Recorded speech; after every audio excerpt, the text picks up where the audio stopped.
स्क्रिनभित्रको जीवन कथा।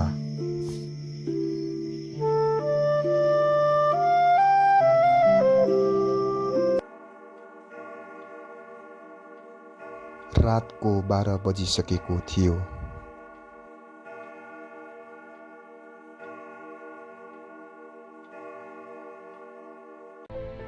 टिकटकको एउटा भिडियो सकिन नपाउँदै अर्को सुरु, लाइक कमेन्ट, उसको संसार यति पनि सकेको थियो।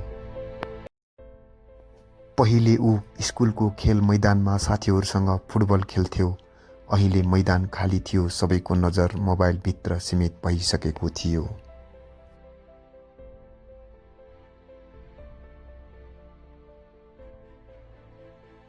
मिलनको आमाले भान्साबाट बोलाउनु भयो, बाबु खाना चिसो भयो। एकछिनै आमा, तर यो एकछिन कहिले सकिएन। सामाजिक सञ्जालमा ऊ निकै खुसी देखिन्थ्यो, तर वास्तविक जीवनमा एक्लिँदै गइरहेको थियो। सामाजिक सञ्जालमा अरूको सफलता देखेर उसलाई आफ्नो जीवन अधुरो लाग्न थालेको थियो। एक दिन मिलनको मोबाइल बिग्रियो र पहिलो पटक ऊ स्क्रिन बिना बस्न बाध्य भयो। बिग्रिएको मोबाइल बनिसकेपछि मिलन सामाजिक सञ्जालको पछाडि होइन, वास्तविक खुसीको पछाडि हिँड्न थाल्यो।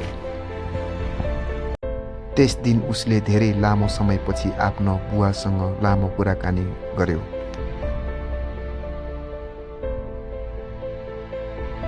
सम्पूर्ण प्रियजनहरू, सामाजिक सञ्जाल जीवनको हिस्सा हो, तर जीवन होइन।